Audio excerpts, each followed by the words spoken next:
we realize we've thrown a lot of details out to you about what happened last year and what we expect for the upcoming year.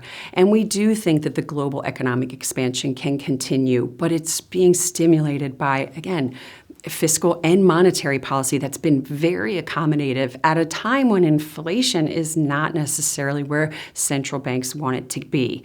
It's not just a U.S. spending problem, and it's not just a U.S. debt problem. We're seeing other countries, major economies, that are increasing their stimulative policies in order to get their domestic economies boosted. Now, from an economic standpoint, remember, it's a math problem. Spending plus net exports equals GDP. But from an investment standpoint, it is not 1 + 1. It's a gray area. And what we're seeing is that sometimes markets price in a perfect environment. And that's what we're seeing right now, specifically in the global equity market.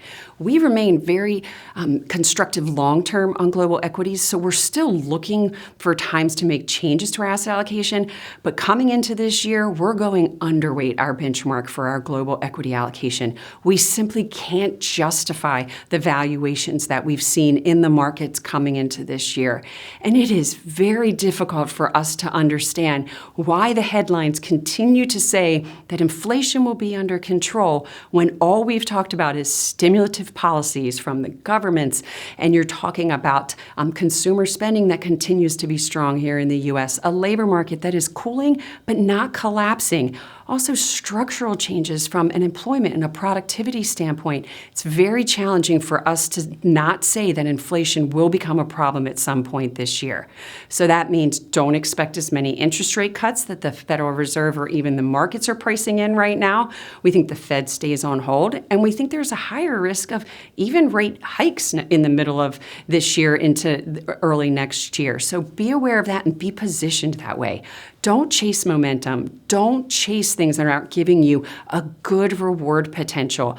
We think active management will take over from this passive momentum rally we've seen in the past couple years. Active management is crucial, focusing on some of those strategies that really look at long-term quality over momentum trading strategies. When it comes to commodities and alternatives, it goes the same way. Real assets are not just gold. There are other commodities to look at, and we would be very cautious about chasing that momentum-driven rally in gold at these levels. We'll continue to monitor the portfolios. We'll continue to make adjustments as we see necessary. We do have some dry powder that we can put to work and really be able to take those opportunities, because we expect another volatile year, not only from a market perspective, but also a headline perspective. So we are ready, and we have that. We have our recommendations, and we even have our shopping list ready to go for what we want to invest in that offers a good long-term return potential. Thank you very much.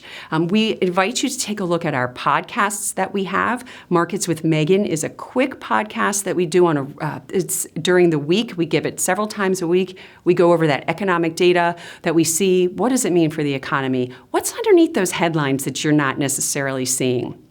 The alternate view is our head of due diligence, Matt Andrelot, and he really breaks down some of these alternative investments that we've talked about and where he sees the opportunity.